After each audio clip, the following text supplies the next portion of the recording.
बिस्मिल्लाहिर्रहमानिर्रहीम। अस्सलाम वालेकुम। मेरे और आमिर मतीन साहब की तरफ से प्रोग्राम मुकाबिल देखने वालों को प्रोग्राम में हम वेलकम करते हैं। लाहौर हाई कोर्ट का फैसला समझ में नहीं आया है। गवर्नर पंजाब का इलेक्शन की तारीख देने से बिल्कुल साफ इनकार उन्होंने कर दिया। अब सवाल ये कि तारीख फिर कौन देगा अगर वो नहीं देंगे, इसके ऊपर बात करेंगे।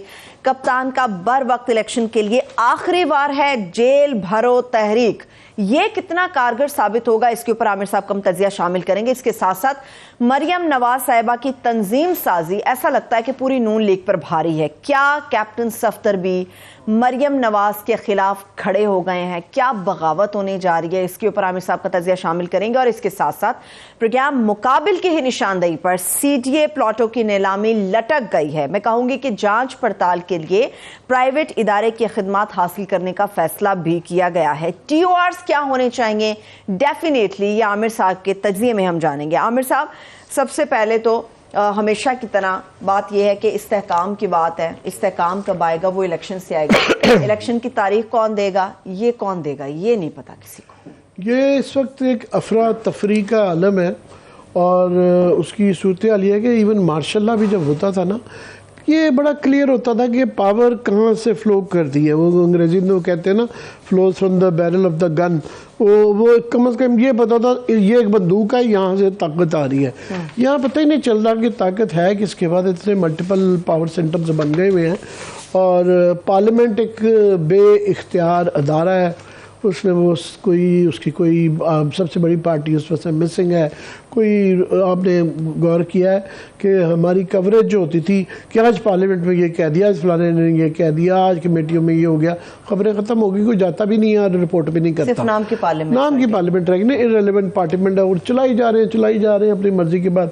उसके बाद गवर्नमेंट जो है, गवर्नमेंट की कोई हैसियत नहीं रह गई है। वो अपने रोज़ के 2-3 जो है कैबिनेट में इजाफा कर देते हैं, 85 के ऊपर ले गए हुए हैं। वो कौम भूख से मर रही है, भीख दुनिया भर में मांग रहे हैं, मगर वो अपने पर्क्स एंड प्रिविलेजेस नहीं छोड़ रहे और कमीना को बढ़ाई जा रहे हैं। सेंचुरी कर लेंगे इंशाल्लाह, जो है ना अनकरीब कर लेंगे। और वहाँ भी जो गवर्नमेंट के अंदर भी, एग्जीक्यूटिव के अंदर भी 13 पार्टियों के नुमाइंदा बैठे हुए हैं, तो किसी बात पे भी कोई फैसला ही नहीं हो पाता। कोई इधर से ले जाता है, हर कोई अपनी मर्जी के मंजूर नज़र जो है ना लोग लगवाना चाहता है। ज़्यादा गवर्नमेंट इस पर फोकस इस पर होता है, पॉलिसी पे नहीं होता, मसाइल पे नहीं होता। ये होता है कि जिन्हें मेरा सेक्रेटरी लगा दो, मेरा आईजी लगा दो, मेरा वफादार लगवा दो, ये नौकरी जो है ना हमने लगवानी है, ये आपने लगवानी है, ये लड़ाइयाँ चल रही हैं। 13 पार्टीज की कोलिशन है, जाहिर है। उसके बाद सियासी पार्टियाँ सब आपस में तसादुम का शिकार है, लड़ाई मार कुटाई चल रही है। और ये सिलसिला लामुतनाही है, पकड़ दकड़ का। ये हम सिर्फ इनको नहीं कहते, ये इमरान खान से शुरू हुआ और पता नहीं कब से शुरू हुआ, नवाज शरीफ से शुरू हुआ, फिर बेनज़ीर के दौर में हुआ, फिर नवाज शरीफ में शुरू हुआ, फिर मुशर्रफ में शुरू हुआ, और ये चल रहा है 20-30 साल से।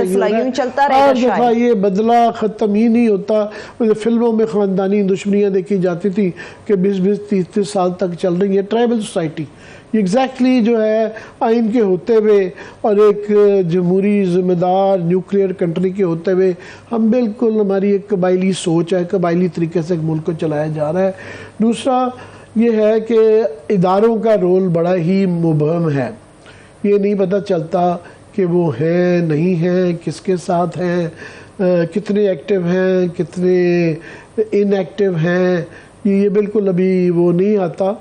हाँ, ये ज़रूर होता है कि आसान होता है कि पिछले आर्मी चीफ को रगड़ा लगाए। जो मुकाबला है, मरियम बीबी भी लगा रही हैं, नवाज शरीफ भी लगा रहे हैं, उसके बाद इमरान खान तो लगा ही रहे हैं। तो जब चला जाता है तो उसको जाते वक्त जो है ना वो उसके साथ हशर होता है कि जिसकी याद नहीं है। जब तक वो थे, जैसे कैसे भी थे, बड़ी कम होती। खैर बाजवा साहब के साथ उनके होते हुए भी बहुत कुछ हुआ, मगर अब जो हो रहा है ना, ये एक अपनी नौयत का पाकिस्तान की तारीख में इस तरह हुआ नहीं है, जिससे इदारों को बहुत ज़्यादा गौर करने की ज़रूरत है कि इसको सदबाब क्या करना है, इसको रोकना कैसे है, इसको रिवर्स कैसे करना है। जो कि मुझे जो उम्मीद थी शुरू में कि वहाँ से इस तरह की कोशिश आएगी, कुछ तरह के जस्टिस आएंगे, फिलहाल वो जस्टिस नहीं आ रहे। आपने गौर की बात की है आमिर साहब, ऐसा क्या है अदालत आलिया के फैसले के अंदर कि गवर्नर पंजाब बैठते हैं, इजलास करते हैं तो कहते हैं जी अदालत अदालत आलिया का फैसला तशरीह तलब है। ऐसी कौन सी मुबहिम चीज है जो उनको समझ नहीं आ रही कि करना क्या है? अदालतों का एक बेबसी नज़र आती है, बेबस बिल्कुल जो है कि या तो वो डिले करती हैं, जब फैसले करती हैं तो उनकी कोई सुनता नहीं है, और उनकी अंदर कोई ये भी नहीं जोर लगानी कि अपने फैसले पे अमल करवा सकें। अदालतों का हमने जब कोर्ट रिपोर्टिंग शुरू की थी तो अंदर अदालत के अंदर घुसते में डर लगता था, और सुप्रीम कोर्ट की एक दहशत होती थी। वहाँ जब वो bench number 1 court room number 1 में जब जाते थे, वो 13 जज 12 जज जब फुल बेंच होता था तो जब पहन के आते थे अपना ऊपर से कोट, तो यूँ बैठ के इंसान डर जाता था कि यार, और जब वो बुलाते थे यूँ करके तो डर, यहाँ किसी को कोई डर ही नहीं है। इसमें देखें लाहौर हाई कोर्ट का जो फैसला आया है जवाद हसन साहब ने, जस्टिस जवाद हसन ने, क्लियर है, कोई इसमें इबाहम नहीं है, कोई एम्बिग्यूटी नहीं है। वो सीधा उन्होंने कहा ECP इज डायरेक्टेड। तो पहले यही नहीं बहस खत्म हो रही थी ना कि ECP ने करना है या गवर्नर ने करना है, कौन करेगा? तो ECP बार बार, मुझे खुद उनके तर्जमान ने फ़ोन करके कहा कि आप ये कही जाते हैं रोज़, हमने तो करना ही नहीं, गवर्नर ने करना है। तो अब अदालत ने लिख दिया कि ECB is directed to immediately announce the date of elections of the Provincial Assembly of Punjab and the notification specifying reasons।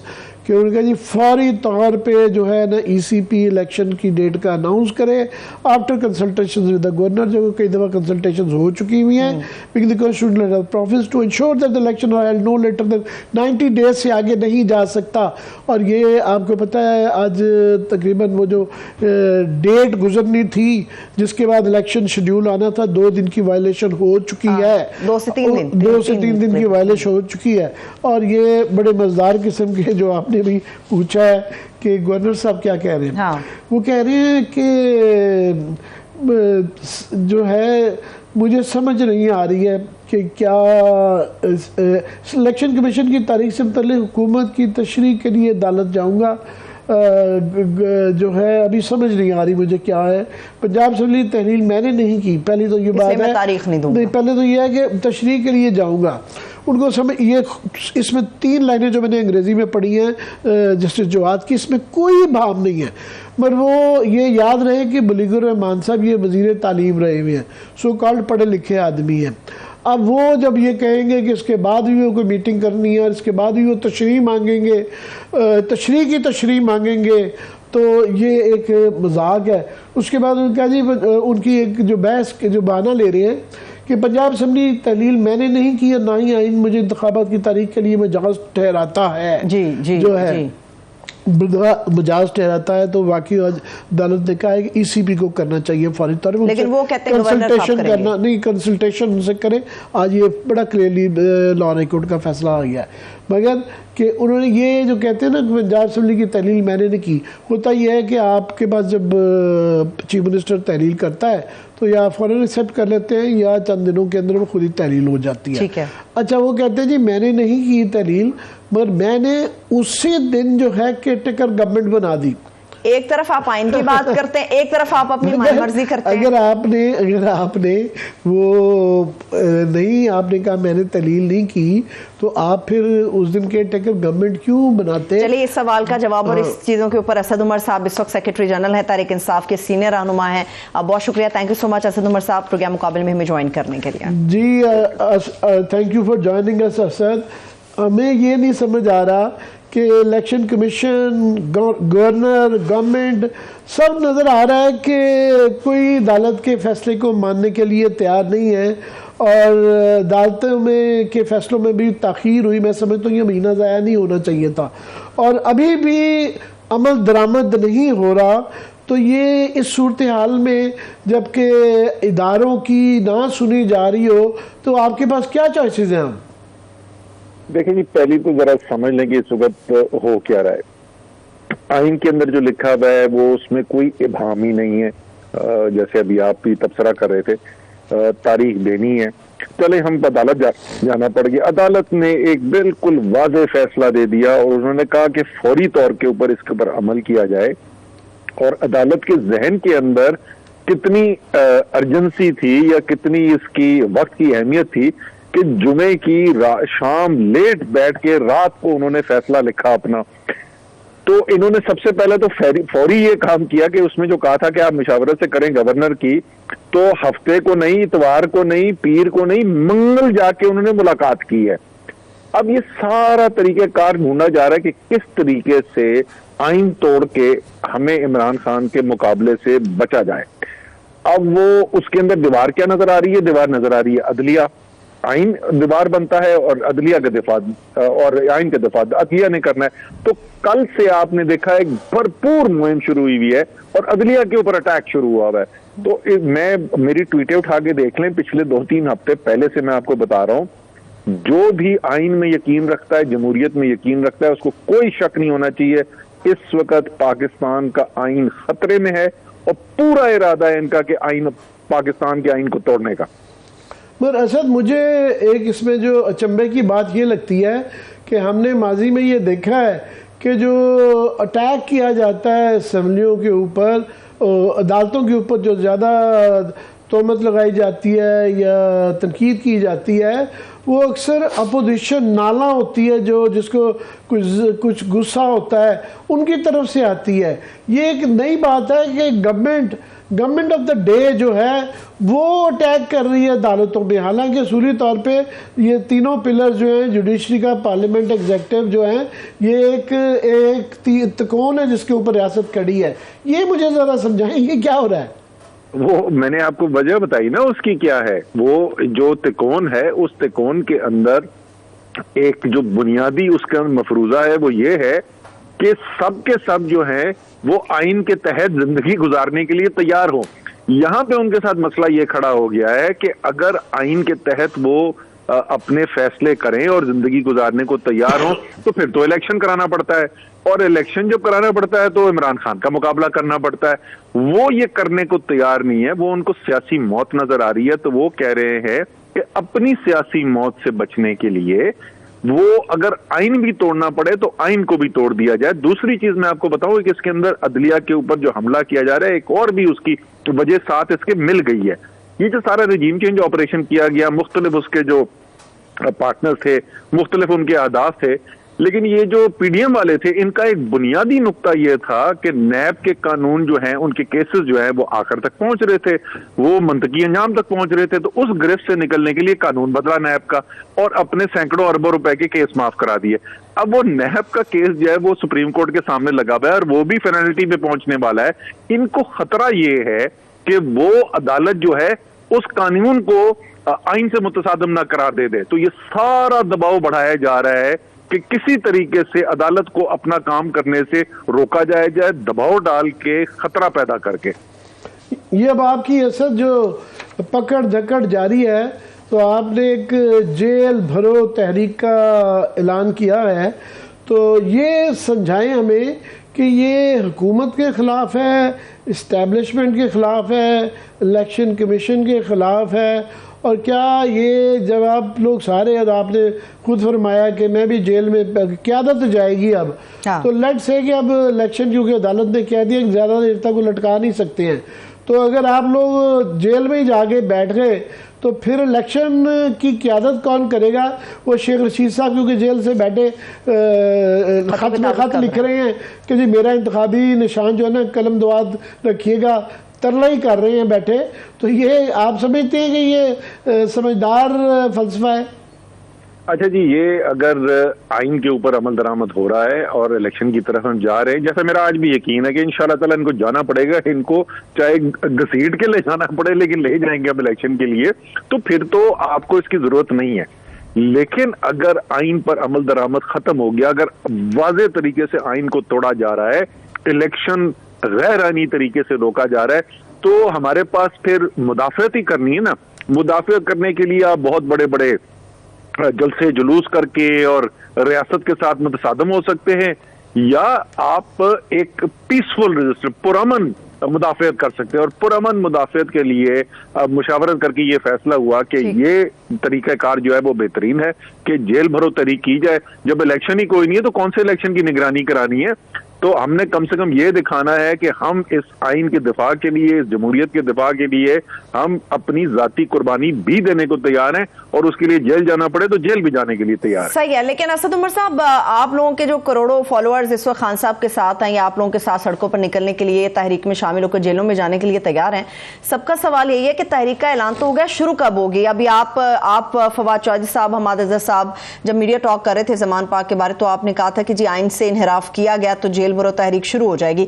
आइन से इनहराफ तो हो चुका, जो डेट एक्सपेक्टेड थी उससे तो दिन बहुत आगे निकल रहे हैं और ना जाने कितने और आगे जाएंगे। कब से शुरू कर रहे हैं आप तहरीक? नहीं, अभी तो आइन से इनहराफ की कोशिश की जा रही है और भरपूर कोशिश की जा रही है, अभी तक इनहराफ हुआ नहीं है। जैसे मैंने कहा, मैं तो आज भी इस बात पर यकीन रखता हूं कि इंशाअल्लाह ताला ये आएंगे इलेक्शन की तरफ। अभी तो परसों पेशावर की जजमेंट आने वाली है, उसकी नेक्स्ट हियरिंग है, वहां पे तो बिल्कुल ही स्याह सफेद केस है ना, वहां पे तो कोई मेरे ख्याल में जितनी टाइम दे भी दिया है, ये भी बहुत ज्यादा टाइम दिया है। आपको पता है ना, वहां पे दिफा, आपके जरिए मैं जरा आवाम को बताऊं कि उन्होंने दिफा क्या पेश किया है। वो एतराफ कर रहे हैं कि जुर्म तो मैं कर रहा हूं, लेकिन उनका वकील कह रहा है कि जी गवर्नर को आइन के अंदर इस्तिस्ना हासिल है, तो इसलिए वो जानते बूझते जो है ना आइन तोड़ेंगे।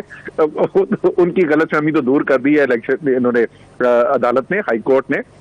इंशाअल्लाह ताला इलेक्शन मिलेगा जी, और पाकिस्तान के अवाम का हरफ आखिर होगा।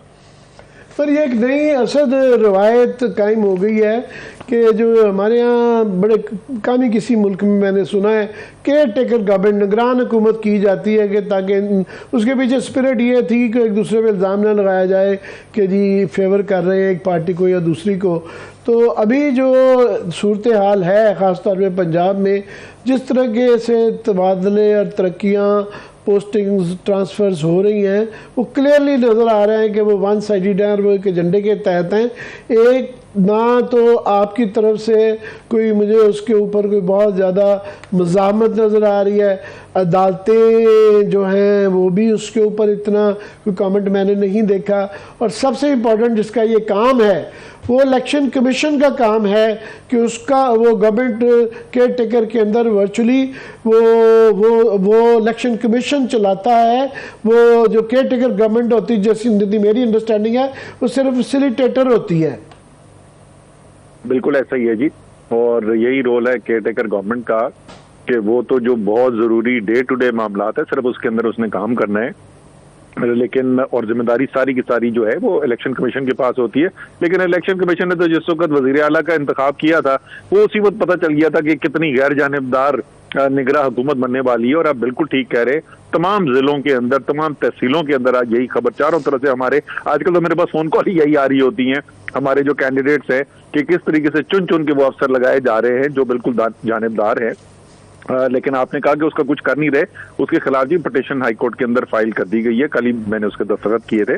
तो उसका भी हम भरपूर तरीके से, बिकॉज ये गैर कानूनी हो रहा है, तो इसलिए हम तो कानूनी जमहूरी जमात है, हम कानून का रास्ता रहते हैं, और इस गैर कानूनी काम के खिलाफ भी हम अदालत को रुजू किया है हमने।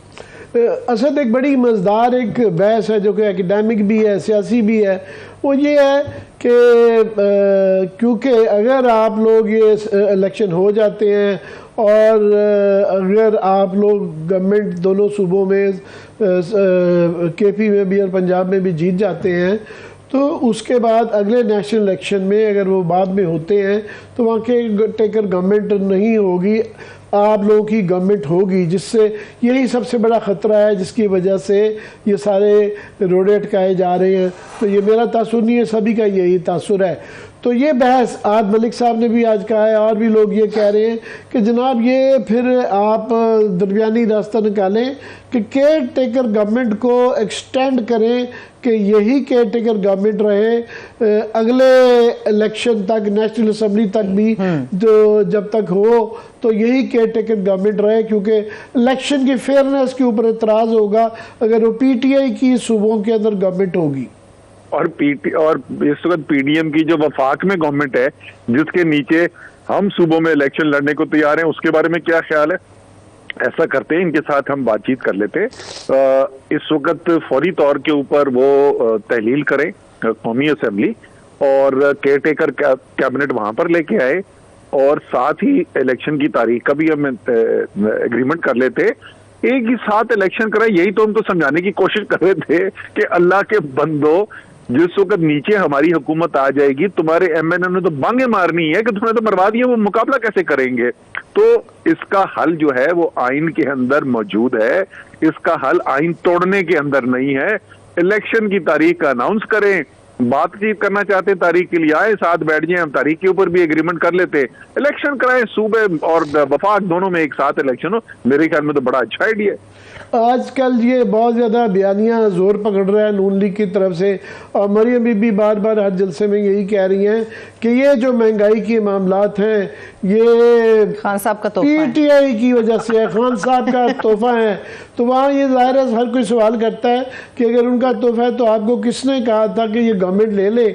और ये अब उनके अपने लोग, महताब अब्बासी साहब ने भी रिसेंटली कहा है कि एक तो हमें ये 90 दिन के अंदर इलेक्शन करवाने चाहिए, क्यों भाग रहे हैं हम? दूसरा, हमारे से पूछे नहीं गया, इनका एक कश्मीरी क्लब है जो बैठ के फैसले कर देता है, हमें गवर्नमेंट लेने नहीं चाहिए। उनके अलावा बेताशा लोग हैं जो कि खुल के अब कहना शुरू हो गए कि गवर्नमेंट ली क्यों थी आप लोगों ने। तो ये इस पे आपका क्या कहना है? वो इसलिए कह रहे हैं भाई, खुद समझा के तक किया इनको, मुफ्त के मशवरे एक तो मैं इनको देता रहता हूँ, मेरे ख्याल मुझे फीस चार्ज करनी चाहिए, शायद उसके बाद ये बात को समझना शुरू कर दें। अप्रैल के महीने से समझा रहा हूँ।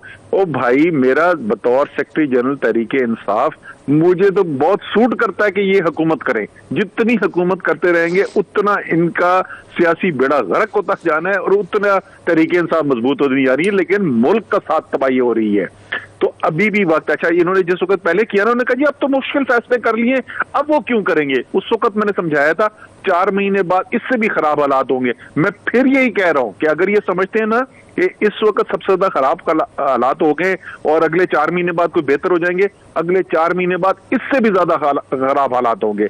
क्योंकि ये माशी जो बहरान पैदा हुआ है, ये सियासी इंतशार से पैदा हुआ है, सियासी बहरान से पैदा हुआ है। जब तक आप सियासी बहरान खत्म नहीं कराएंगे, माशी बहरान बदतर से बदतर होता चला जाएगा। आप लिख लें अभी मेरे अल्फाज आमिर मतीन, मार्च के महीने के अंदर जिस वक्त फरवरी के अफराते ज़र के अदादो शुमार आएंगे तो वो पाकिस्तान की तारीख के तमाम रिकॉर्ड तोड़ देगा, और जो जनवरी के अंदर महंगाई थी उससे ज्यादा फरवरी में होगी, और मार्च में जो महंगाई होनी है वो फरवरी से ज्यादा होनी है। ये बिल्कुल आप सही फरमा रहे हैं। मैं भी उसी तरफ आ रहा था कि अगले 4 महीने बाद भी जब ये कह रहे हैं कि अगस्त में के बाद इलेक्शन करवाए जाएंगे तो जो हालात चल रहे हैं आगे से भी बदतर होंगे। तो ये मगर आपका जो जुमला है ना कि ये सियासी बहरान से मुआशी बहरान आया है, मगर इसके अंदर कुछ अफराद का भी रोल है। इसहाक डार साहब का फॉर एग्ज़ाम्पल, इसके उसको आप नज़रअंदाज नहीं कर सकते। कुछ चीज़ें, ये नहीं मैं कह रहा हालात तो फिर भी ख़राब ही रहने थे, मगर कुछ चीज़ें मिटिगेट की जा सकती थी अगर बेहतर पॉलिसी होती। फॉर एग्ज़ाम्पल एक्सचेंज रेट के ऊपर जो है अगर बेहतर पॉलिसी होती, और ये तरसीलात जो 1.9 का बता रहे हैं, 7 महीनों का जो फ़र्क है, 1.9 अरब डॉलर का इसके अंदर कमी वाक़या हो गई है, क्योंकि आपने इंटरबैंक रेट में और आपके मार्केट के रेट में 40-50 रुपए का फ़र्क आ गया था। अगर आप जोड़ लेना जी, वो तो खैर इसहाक डार साहब ने तो ये किया कि वैसे लगता है कि उन्होंने कहा कि अच्छा ये तो तबाही तो बहुत ज़्यादा आ गई है, तो ये तो मेरे वजीर खजाना बनने से पहले तबाही शुरू हो गई थी, तो ये कैसे लोगों को पता चलेगा कि भाई डार साहब की वापसी हो गई है। तो ऐसी फैसले करो कि जिससे वो तबाही आए जो जिस किसी की सोच से भी बाहर हो। और उसका सबसे जो अहम उसका नुक्ता जो था, वो जो बड़क मार के आए थे कि मैं 200 से नीचे डॉलर लेके आ जाऊंगा, उसने मईशत जो डूबती हुई मईशत थी उसको 100 गुना और ज्यादा खराब कर दिया। अगर आप तरसीलात ज़र के अंदर जो कमी आई है, ये जो एक्सचेंज रेट डिफरेंशियल की आप बात कर रहे हैं, ओपन मार्केट के रेट के अंदर और जो ऑफिशियल रेट का फर्क था, उसी के साथ एक्सपोर्ट का अगर आप देख लें तो इन दोनों चीजों की जो कमी आई है, इस वक्त पाकिस्तान के ज़र मुबादला के ज़खायर जो 2.9 अरब डॉलर हैं, इससे 2 गुना से भी ज्यादा होते बगैर किसी IMF प्रोग्राम के, अगर सिर्फ ये एक गलती इसहाक डार ने ना की होती। ये अब सबसे बड़ा पाकिस्तान के इस वक्त सवाल ये है कि IMF से हमारा मुआहदा कब होता है। रोज़ सुनते हैं कि आज होएगा, कल होएगा, परसों होगा, और अगर हो जाता है, अल्लाह करे हो जाए, मेरा ख्याल आप भी एज अ पाकिस्तानी चाहेंगे हो जाए, तो वो जो क्या अंग्रेज़ी में फरमाया जाता है कि stuck between hard rock and the deep blue sea, के हो जाने इसके तो बड़ी लाजमी है, क्योंकि हमारे बाहर के जो मशरूत हैं काफ़ी सारे पैसे जो आने हैं और बेताशा चीज़ें, और अगर वो हो जाता है तो उसके सिलसिले में उसके बाद जो शराइत हैं, जो चीज़ें दूर करनी पड़ती हैं, किसान पैकेज रूल करना पड़ता है, सब्सिडी हटानी पड़ती है, बिजली गैस महंगा करना पड़ता है, तो ये where will it all lead to? देखिए, अब तो ये जहां पर लेकर आ गए हैं, इतनी ज्यादा खराबी पैदा कर दी है, इतनी खतरनाक सूरत हाल पैदा कर दी है पाकिस्तान की तारीख में। जो अमूमी तौर पे जो ज़र मुबादला के ज़खायर है, उसको आप उस पैमाना देखते हैं कि कितने दिन या कितने हफ्ते या कितने महीने की बरामदात के बराबर है वो। और इंपोर्ट कवर जिसको कहा जाता है, पाकिस्तान की तारीख में आज तक इतना कम इंपोर्ट कवर नहीं रहा। 1998 में जिस वक्त पाकिस्तान ने न्यूक्लियर टेस्ट किया और आलमी सैंक्शंस लगी पाकिस्तान पे, उसके बाद भी इतने कम इंपोर्ट कवर नहीं था, इतने खतरनाक कम लेवल के ऊपर नहीं था जितना आज मौजूद है। तो जहां पर ये ले आए हैं, अब तो IMF का मुआहदा बिल्कुल नागुज़ीर है। IMF के मुआहदे से, और क्योंकि ये इतनी खराबी में लेके आए, तो बहुत ही सख्त इनको शराइत माननी पड़ रही है। लेकिन अगर ये नहीं होता तो उससे भी ज्यादा खतरनाक नताइज आएंगे। तो बिल्कुल आपने सही कहा, बहैसियत पाकिस्तानी जहां पे पाकिस्तान ये लाके खड़ा कर दिया है, तो हमारी सबके इंटरेस्ट में ये है कि ये अब मुआहदा हो जाए। लेकिन मेरा आपसे मासूमाना सवाल है कि जो चूरन बेच रहे हैं हर शहर में जाके, वो कहते हैं कि ये तो इमरान खान का मुआहदा था। तो अगर मुआहदा इमरान खान का था तो मुझे ये को बता सकता है ये आजकल मुज़ाकरात किस चीज के हो रहे हैं? ये कि आलू का पराठा बनाना है, ये कीमे वाला पराठा बनाना है, ये उसके मुज़ाकरात हो रहे हैं, या ये IMF के साथ मुज़ाकरात हो रहे हैं? यार खुदा का खौफ करो, कोई झूठ के कोई पैर नहीं होते। इसीलिए कहते हैं, एक तरफ कहते हैं मुआहदा इमरान खान का, दूसरे 10 महीने से हम सुन रहे मुआहदा हो रहा है, कल हो रहा है, अगले हफ्ते हो रहा है, इंशाल्लाह हो जाएगा। खुद बेड़ा गर्क किया है। बीच में एक मुआहदा किया भी, अगस्त के अंदर वो क्लोज हुआ, सितंबर या अक्टूबर के अंदर एक किस्त भी आ गई IMF की। उसके बाद ये बढ़के मारते हुए लंदन से वापस आ गए। इन्होंने कहा मिफ्ता जो है ना काम ठीक नहीं करा, मैं बेहतर करूंगा। फिर नीच करके फिर दोबारा मुआहदा तोड़ दिया। अब उनसे मुआहदा मुकम्मल नहीं किया जा रहा। असद ये हालात इतने बुरे हैं कि तमाम सिनारियोज ही बुरे हैं, और रोज़ इस तरह की हम ज़्यादा कोशिश करते हैं कि इंसाइट ना किया जाए, इन चीज़ों का बढ़ावा ना दें। मगर कोई श्रीलंका से डराता है, कोई ब्राज़ील की मिसाल देता है, कोई डिफ़ॉल्ट के जी हमने डेट का डिफ़ॉल्ट नहीं तो बाकी तो डिफ़ॉल्ट किए जा रहे हैं। मगर आप अगर इस सिचुएशन में होते, लेट से, तो कोई तरीक़ाकार था कि under the circumstances what would you have done? देखिए, इसके अंदर दो मोटा अगर मैं कंपैरिजन बोल दूं ना, कि जिस वक्त इनकी हुकूमत आई तो ज़र मुबादला के ज़खायर जहां पर थे और जितना बैरूनी खसारा हमारा हो रहा था, ज़र मुबादला के ज़खायर इनको उससे बहुत ज्यादा मिले बनिस्बत जब इमरान खान की हुकूमत आई हमें मिले थे। और बैरूनी खसारा जब इन्होंने हमसे हुकूमत ली तो वो उससे बहुत कम था बनिस्बत जो इन्होंने बैरूनी खसारा हमें दिया। मतलब दोनों लिहाज से उस वक्त का क्राइसिस, उस वक्त का बहरान इससे कहीं ज्यादा शदीद था। हमारा पहला साल देख लें, उस पहले साल के अंदर हमने भी स्ट्रेटेजी की कि IMF के साथ नेगोशिएशन जो है फौरी तौर पे। मैं असल ये सारी चीजें आपकी मान लेता हूं। मेरा सवाल ये था कि ये अंडर द सर्कमस्टांसेस, आज वो आपको कहते हैं असद उमर साहब आप आ जाए, बैकग्राउंड बिल्कुल आपसे कोई मुत्तफिक है, बिल्कुल उसमें कोई बहस नहीं है, मगर आज सागदार साहब कहें जी असद उमर साहब आए, आप मेरी सीट पे बैठ जाएं, तो आप क्या करेंगे फौरी तौर पे कि हालात थोड़े से बेहतर हो जाए?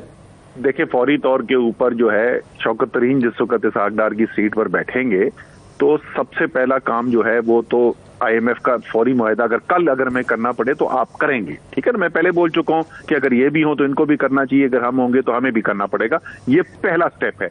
दूसरा स्टेप जो है वो ये है कि आपका जहां पर इस वक्त आ गई है खराबी, इतनी बढ़ गई है कि कर्जों की रीस्ट्रक्चरिंग, डेट रीस्ट्रक्चरिंग के बगैर आप इस क्राइसिस से अब निकल ही नहीं सकते। अगर आपने डेट रिस्ट्रक्चरिंग करनी है तो आपके जो कर्जदार हैं वो आपको रिस्ट्रक्चरिंग का मतलब क्या है, आसान अल्फाज में बता दूं, यानी जो इस वक्त अदायगी का बोझ है वो आपने अगले 2 साल 3 साल 5 साल के लिए कम करना है और उसको पीछे की तरफ लेके जाना है। ये बुनियादी तौर पर करने, इसके बगैर आप इधर से निकल नहीं सकते।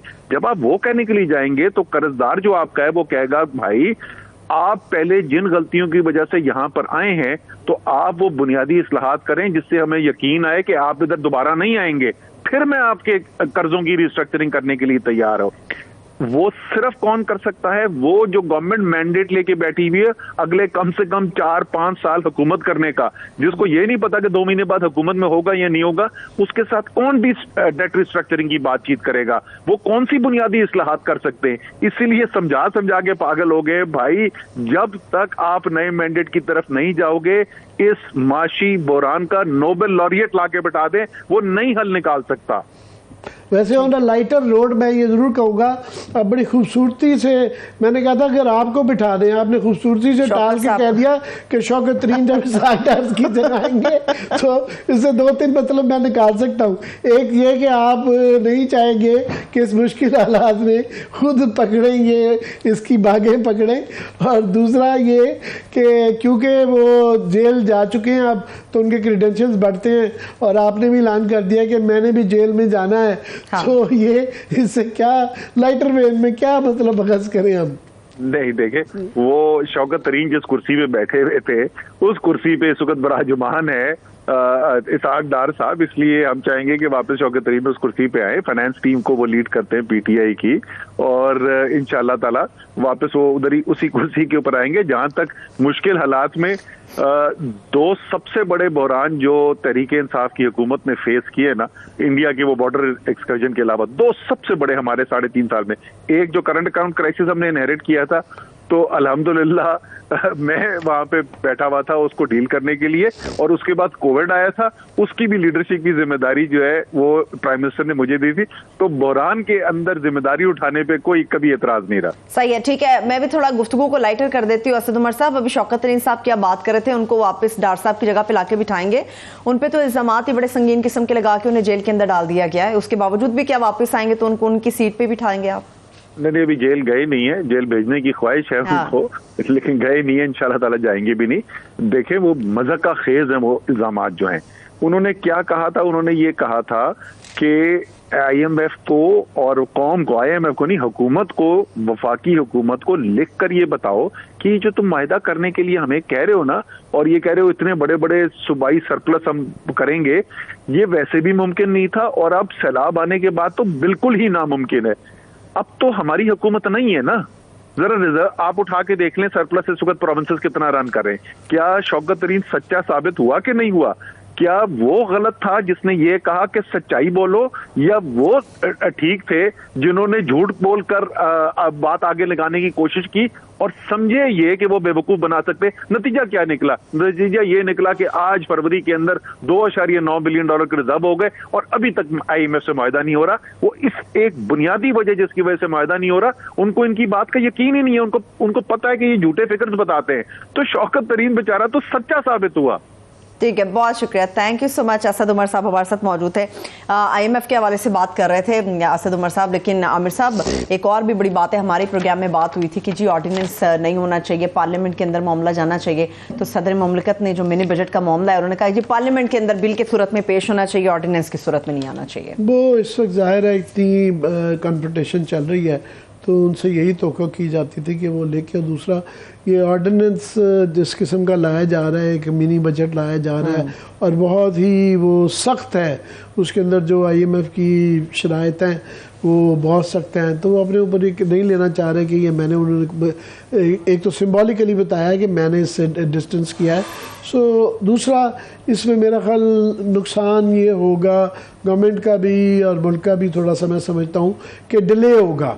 पास तो हो जाएगा, वो या कर सकते हैं कि पहले नेशनल असेंबली में मेजॉरिटी है वहाँ भी करवा लेंगे, सेनेट से भी करवा लेंगे, या ज़्यादा फास्ट ट्रैक पे करना हो तो जॉइंट सेशन बुलवा के उसको करवा देंगे।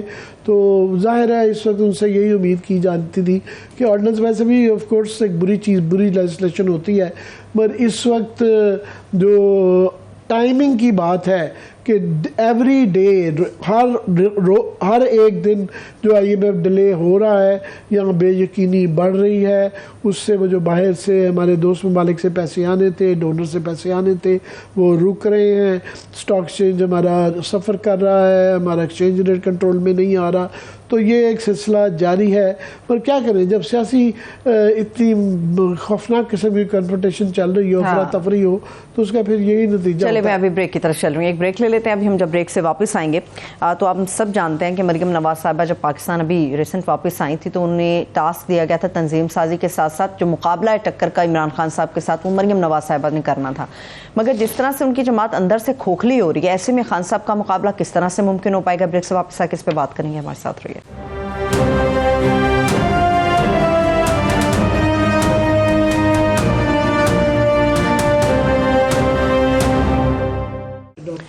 ब्रेक के बाद एक बार फिर से प्रोग्राम में हम आपको खुशामदीद कहेंगे। आमिर साहब, बात जो है ना बयानियों से आगे कारकर्दगी पे चली गई है। मरियम नवाज साहिबा कहती हैं कि कारकर्दगी दिखाएंगे तो बात बढ़ेगी। कौन सी कारकर्दगी दिखाएंगे? तंजीम साजी तो हो नहीं पा रही अभी तक। मेरा पहले ये ख्याल था कि शहबाज शरीफ साहब को हुकूमत में लाना उनके खिलाफ साजिश थी, उनको फेल करना था और हमजा को फेल करना था कि ताकि वो ये लोग, उनका जो इमेज था कि वो बड़े बड़े एडमिनिस्ट्रेटर हैं, वो जो है ना वो ठुस हो जाए, और वो हो गए। मगर अब ये जो मरियम को भी ऐसे मौके पे लाना, तो ये एक होता है ना, इसे कहते हैं कि ये मसाला बिकने वाला नहीं। ये जो मसाला वो बेच रही हैं कि वो एंटी इस्टेब्लिशमेंट भी रह रही हैं और जाहिर है इस्टेब्लिशमेंट का हिस्सा है, गवर्नमेंट का हिस्सा है, तो ये मसाला नहीं बिकने वाला। दूसरा मसाला उनका कि जी आप सारा कुछ के PTI की वजह से महंगाई है, PTI की वजह से महंगाई है। बिल्कुल, पर अगेन वो सवाल आता है कि अगर वो PTI की तरफ से ये महंगाई है तो आपको किसने कहा था कि आप आके इलेक्शन लें? और ये दूसरा इसकी आवाज़ें जो है ना, फिर उनकी अपॉइंटमेंट से ये हुआ है कि ये बहुत अर्ली, बीबी ने जब टेक ओवर किया था 77 में भुट्टो साहब की हुकूमत गई, 79 में उनकी फांसी हुई, तो उसके बाद बीबी ने 11 साल आप समझ लें कि मेहनत की, एग्जाइल कटा, जेलें काटी, फला किया। तो ये इनको भी थोड़ी सी मुश्किलात ज़रूर हुई, मगर उस तरह की इनकी प्रोसेसिंग नहीं हुई है। पिछले 3-4-5 साल से एक्टिव हुई है ना, वो भी बड़ी एलीट एनवायरनमेंट में, ज़्यादा लंदन चली गई है। हाँ, जेल में ज़रूर एक तजर्बा इनको हुआ है, मगर सिस्टम की समझ या वो वाली बातों की चीज़ों की समझ नहीं है। तो वो दूसरा वो मुझे शक पड़ता है, बड़ी माजरत से मैं कहता हूँ कि उनके हर जगह ऐसे होता है, हुक्मरानों के इर्द गिर्द चापलूस इकट्ठे हो जाते हैं, तो वो आपको चापलूसी पसंद आती है, हर लीडर को पसंद आती है। मैंने कभी इस तरह का देखा है, कायदे आज़म के बाद कोई नहीं मुझे नज़र आया जो कि चापलूसी पसंद ना करता हो। तो वो इनके इर्द गिर्द एक टोला इकट्ठा हो गया है जिसका गुस्सा निकाला है सफदर साहब ने। बाकी आप मैं तो छोड़े, सफदर साहब ने जो गुस्सा निकाला है, इनका शौहर कैप्टन सफदर साहब जी, घर से ही जो है ना, सबसे पहले तो वो शोर मच गया कि उन्होंने अटैक जो किया है तंजीम साजी का, वो ज़ाहिर है तलाल चौधरी पे किया, फिर उन्होंने जुबैर साहब पे इनडायरेक्टली किया, तो वो दानियल साहब पहले ही आउट हो चुके हैं, जो उनका इंटरनल क्लब था उस पे अटैक किया। तो अब मुझे नहीं पता कि उनके गालबन क्या रीजंस थे कि क्यों उन्होंने इस खौफनाक का किया। यही कह देना कि जी ये मैं उनको मुस्तकबिल करीब में, वो सारी इलेक्शन कैंपेन इस पे कर रही हैं कि अपने आप में प्राइम मिनिस्टेरियल होपफुल हैं कि मैं उम्मीदवार हूँ वज़ीर आज़म की, और उनका खामद कह रहा है कि मैं इनको देखता नहीं हूँ कि ये बन सकती हैं, और शहबाज शरीफ की सपोर्ट करना उल्टा। क्लियरली लड़ाई हो चुकी हुई है, एक दूसरे 2 कैंप बन चुके हुए हैं। शहबाज शरीफ को छोड़ के, हमजा को छोड़ के वो उनको बना दिया गया चीफ ऑर्गेनाइजर, और वो कह रहे हैं नहीं, शहबाज शरीफ साहब को अगले 5 साल के लिए भी होना चाहिए, हमजा मेरा छोटा भाई है। और ये बातें जिस किस्म की उन्होंने की हैं, साथ में उन्होंने कहा जी ये चापलूसी वाली बातें मैंने नहीं, उन्होंने की है। उन्होंने कहा जी ये चापलूसियाँ कर करके नवाज शरीफ को भी इन्होंने एक्सटेंशन बाजवे की दिलवाई, बला बला बला। ये वो सफदर अकेले नहीं है। अब देखें हर तरफ से आवाज़ें आनी शुरू हो गई हैं। चौधरी निसार ने बड़ी शुरू में ही बाइज़्ज़त तरीके से निकल गए थे कि मैं मरीम का बस्ता नहीं उठाऊंगा। हाँ। उसके बाद शाहिद खान अब्बासी भी एक, जो भी कहे, एक बाइज़्ज़त मरवत वाले आदमी हैं। उन्होंने not in so many words पर मोर लेस ये कहा कि आप चीफ ऑर्गेनाइजिंग बन लें, मैं नून लीग के साथ हूँ, मेरा लीडर नवाज शरीफ है। उसका मतलब ये है कि वो है, मैं इनके मातहत नहीं हूँ। और वाकई वो एक्स प्राइम मिनिस्टर हैं। मनमोहन सिंह 2 दफ़ा प्राइम मिनिस्टर रहे हुए हैं, तो उनकी इस शान में, इज़्ज़त में कहीं कमी नहीं वो आन देते। अगर वो किसी महफिल में बुलाए जाते हैं, सबसे पहले उनको बैठाया जाता है, सबसे पहले उनको सुना जाता है। इवन पीपल्स पार्टी में यूसुफ रज़ा गिलानी और परवेज़ अशरफ को, क्यों, ये नहीं कि वो उनके पुराने लीडर हैं, वो साबिक वज़ीर आज़म हैं, उनको तकरीम दी जाती है, ये रवायत है। तो एक साबिक वज़ीर आज़म को आप पूछे ही ना, और एक जस्ट बिकॉज के बेटी है। और मुझे वो बड़े उनकी जो ये आर्गूमेंट एजाज साहब भी मान रहे थे, ये कह रहे हैं कि मरूसियत जमहूरियत है। अगर मरूसियत में आप अर्न करें, राहुल गांधी को 50 साल हो गए हैं वहाँ पे मेहनत करते हुए, 2 दफ़ा उनके अपने प्राइम मिनिस्टर बन सके थे, मगर अभी तक वो उन्होंने मनमोहन सिंह को बनाया, उनको नहीं बनाया। पार्टी प्रेसिडेंट भी उनको 40-50 साल बाद बनाया। तो लोगों के अंदर रिएक्शन है और वो ओपनली उसका होने लग पड़ा है। अभी सूरत हाल देखें ना, हरीपुर के अंदर जो जलसा इनका आ रहा है, ये जी किस दिन, एबटाबाद में 15 फरवरी को, तो उसमें ऑलरेडी वहाँ पे लड़ाई हो गई है कि वहाँ जाहिर है ex chief minister Mahtab Abbasi साहब सबसे बड़े वहाँ पे लोग हैं। और बाय द वे केपी में सिर्फ हज़ारा बेल्ट के अंदर चंद सीटें रह गई, वो भी कम हो गई, वो भी कम हो चुकी हैं। तो जो 2-4 सीटें रह गई हैं, महताब अब्बासी साहब वहाँ के मेन आदमी हैं, तो वो उनकी इंटरनल लड़ाइयाँ हैं, वहाँ भी 2-3 ग्रुप्स बन चुके हैं। उन्होंने बिल्कुल उस पर आने से इनकार कर दिया है और वो बिल्कुल वहाँ पर वो कहते हैं जी आप खुद ही कर लें। और उन्होंने ये भी कहा कि 90 दिन के अंदर इलेक्शन करवाएं, और ये गवर्नमेंट लेना एक बिल्कुल गलत था। ओपनली अब कहने लगे। यहाँ अब नेक्स्ट पिंडी में जलसा है जी 19 फरवरी को। पिंडी में भी 2 धड़ों के अंदर लड़ाई खौफनाक किस्म की चल रही है कि वो जो आप छेड़ रही थी मुझे कि बन्नू बासिया, पहले खरमान अब्बासी, उसके बाद बदाव अब्बासी। तो यहाँ पिंडी के बादशाह जो पॉलिटिकल इनके हैं नून लीग के, वो हनीफ अब्बासी हैं, वो पेरिस जा चुके हुए हैं, वो वहाँ चले गए हुए हैं क्योंकि उनके मशवरे नहीं सुने जा रहे थे। वो जहाँ चाह रहे थे कि जिस तरीके से इलेक्शन यहाँ पे इस तरीके से उनका जलसा करवाया जाए, उनकी मशावरत नहीं चल रही थी, चौधरी तनवीर साहब की चल रही थी या मुखालिफ ग्रुप की चल रही थी। उन्होंने जब उनके पास पिछले इलेक्शन में उनकी नहीं चली तो ये वाला रिज़ल्ट आया। उससे पहले जो नून लीग ने रिज़ल्ट लिया था 2013 के अंदर, वो उसमें हनीफ अब्बासी की मशावरत शामिल थी।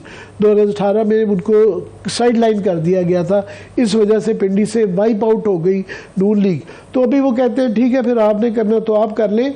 हर शहर की ही ये सूरत हाल है कि लोग मरियम बीबी को एक्सेप्ट उस तरीके से नहीं कर रहे। क्या ये प्लान फ्लॉप करवाया जा रहा है या आपको लगता है कि खुद ब खुद ये सब हो रहा है? मरियम साहबा को लॉन्च करने का मरियम करवाया क्या जा रहा है? उनको नवाज शरीफ को या मरियम बीबी को कौन रोकता है? जाहिर है उनको जल्दी है कि बहुत जल्द मैं जो पार्टी का लीडर बन जाऊँ। बीबी 11 साल बाद आई थी तो पार्टी अंकल्स थे उस वक्त जो थे ना, उस ज़माने में जितोई साहब थे, खर साहब थे, उस तरह और कई लोग थे। तो बीबी ने वन आफ्टर द बड़े तरीके से जो है ना उनको सबको फारिग किया था, ओवरनाइट नहीं किया था। हालांकि बीबी 11 साल भुट्टो की बेटी थी और 11 साल स्ट्रगल की थी, सबसे ज़्यादा की हुई थी, सबसे ज़्यादा जेल उन्होंने काटी हुई थी, मगर उसके बावजूद भी बड़े ग्रेजुअल तरीके से ही हुआ। ये अभी 2-4 साल में इन्होंने वो स्ट्रगल भी नहीं की है। बाकी लोगों ने इनके मुकाबले में बहुत मार खाई है, बहुत ज़्यादा जेलें काटी हैं, बहुत ज़्यादा 30-30, 40-40 साल उनको हो गए हैं पॉलिटिक्स के अंदर। और इनको ये फिर एक तरीका भी होता है ना कि आप फिर जब इस तरह कोई काम करना हो तो आप मशवरा करते हैं कि जी आप बताएं कैसे करना है। सीनियर आदमी को एक तरीक़ाकार भी होता है करना। ये यहाँ एक ज़रूर जब आ जाता है ना कि आप एक थर्मस पकड़ के हिना परवेज़ भट्ट साहबा वो आपकी इस एंगल से तस्वीर उतार रही है, इस एंगल से तस्वीर आ रही है। लीडर के साथ मोहब्बत का तकाज़ा है, तो है। मेरे हमेशा एतराज़ ये रहा है कि मरियम को अगर वो प्राइम मिनिस्टरियल होपफुल हैं तो उनको उनके दिमाग, उनकी अकल, उनकी बाकी इस तरह की सलाहियतों की वजह से सिर्फ उनको एक ब्यूटी क्वीन के तौर पे पेश करना मुनासिब नहीं। गो कि ऑफ कोर्स वो एक खूबरू खातून है और ये एक कोई बुरी बात नहीं है, बड़ी अच्छी बात है। मगर सिर्फ यही इस साइड पे ओवरली फोकस करना, और इस तरह की हैं 2-4 खवातीन उनके गिर्द हैं, कुछ लोग हैं जो इस चीज़ पे बहुत फोकस करते हैं कि उनका ड्रेस कहाँ से आया, उनका क्या आया। तो एक तरीक़ाकार होता है फारिग करने का भी लोगों को, उनको एक इज़्ज़त देते हैं, उनको आप कहते हैं, अगर कहें कि आप यहाँ मेरी जगह बैठे तो वो कहेंगे नहीं नहीं आप बैठे।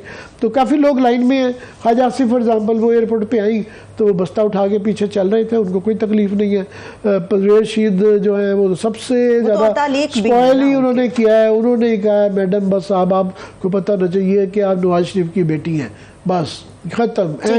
लेकिन मेरा इख्तलाफ ये हमेशा रहेगा आमिर मतीन साहब की मोहतरमा का मरियम नवाज साहिबा के साथ किसी तौर भी मुआवजा नहीं किया जा सकता। एक ब्रेक की तरफ अभी मैंने ये नहीं कहा। बड़े लोग हैं सियासत के अंदर जो मुवाजना कर देते हैं मोहतरमा के साथ, उनके कद की और मरियम साहिबा के दरमियान अभी बहुत ज्यादा फर्क है। सीडीए की स्कैंडल मैं कहूंगी, स्टोरी तो नहीं स्कैंडल। जी अब मैं टाइम क्योंकि थोड़ा रह गया, मैं इसलिए सिर्फ आज टीज़र छोड़ के जा रहा हूँ, कल इसकी तफसील बताऊँगा कि कैप्टन उस्मान साहब वो जो ना उनको बहुत ज़्यादा अपने मीडिया का बहुत ज़्यादा शौक़ है, तो वो रोज़ कोई ना कोई अपने सोशल मीडिया पे अपने देते हैं। एक उनकी ये दिखा सकें कि वो ट्रेडमिल पे दौड़ी जा रहे हैं, ये देखें स्पीड देखें, ये बहुत अच्छी, मुझे बड़ी मुतासिर किया है इन्होंने कि ये इतना आला दौड़ते हैं और दौड़ते ही जा रहे हैं। मगर मेरी ख्वाहिश सिर्फ ये होगी कि अब जो जिन अदारों ने इनको नोटिस दे दिया हुआ है उनसे ये इस तरह तेज़ी से नहीं दौड़ पाएंगे, आसान नहीं होगा। सिर्फ 2-3 की मिसाल देता हूँ, तफसील कल बताऊँगा कि फॉर एग्ज़ाम्पल जो जोन 3 है, जो कि मैं समझता हूँ जुल्म है, इंतहा है, और ये हो नहीं पाएगा कि इस्लामाबाद की मारगला हिल्स पार्क को आप जो है ना कंक्रीट और सरिये में कर दें। एक विसल ब्लोअर इनका अपने लीगल एडवाइज़र कल भाग गए, और मेरी इतला ये है कि अदालत में भी लोग जा रहे हैं और भी मुतलका इदारे हरकत में आ चुके हुए हैं, सोशल मीडिया भी अपनी चीज़ें प्लान कर रही हैं। ये उसके मतलब बात ही नहीं करते थे, और मौजूदा मेरी उनसे भी गुजारिश है, नूरुल अमीन साहब आए, ये पिछला खाता है, वो भी इसी काम में नज़र आने लग पड़े हैं। कभी दिखाया जा रहा है कि वो जी साइकिल स्टैंड कर रहे हैं, नाश्ता कर रहे हैं गरीब लोगों के साथ। वो अपने स्ट्रक्चरल काम करें, बड़े काम करें, ये भी करें, मगर असल काम से ना करें। दूसरा कोई क्लियर बता देता हूँ, कॉन्स्टिट्यूशन एवेन्यू जो है उसका ऑलरेडी जो कॉन्स्टिट्यूशन 1 की जो है रकम उनकी 3 अरब रुपए ये नहीं दी थी, तो वो नैब को केस पब्लिक अकाउंट ने भेज दिया है। लास्ट में क्योंकि सिर्फ इतना आज बताता हूँ, कल तफसील बताऊँगा कि वो जिसके ऊपर हमें धमकियां दी जा रही थी, वो जो 42 प्लॉट 41 अरब रुपए के बेचे गए थे और विक्ट्री के निशान मनाए जा रहे थे कि हमने जो है ना 65 की जंग के बाद सबसे बड़ी फतह हासिल की है, वो पब्लिक अकाउंट कमेटी ने बुला लिया कि आप भी आ जाएं। और भी मुतलका अदारे हरकत में आ चुके हुए हैं, और वो उनके तर्जमान से हमने वैसे ही पूछा तो कि हमने अपनी कमेटी एक बना दी है, तो वो थर्ड पार्टी से एवेल्यूएट कराएंगे और वो कमेटी फैसला करेगी। और भाई आपकी अपनी कमेटी, और हमने तो उस फार्मूले से एतराज़ है। I am sure public committee में पूछेंगे ये फार्मूला जिसके तहत बेचे गए, ये छोड़ दे कि ऑक्शन ठीक हुई या नहीं हुई, ये फार्मूला क्या था जिसमें ऊपर बनाया हुआ, इसकी कल सिर्फ एक टीजर छोड़ के जा रहा हूँ, कल बताऊंगा। देखने वाले फैसला खुद करें। आमिर साहब ने ये टीजर दिया या मुतलका अफराद को बिजली के झटके दिए। ब्रेक अभी हम क्लोजिंग की तरफ जा रहे हैं और कल इसकी शॉकिंग डिटेल्स आपके साथ शेयर करेंगे। खुदा हाफिज।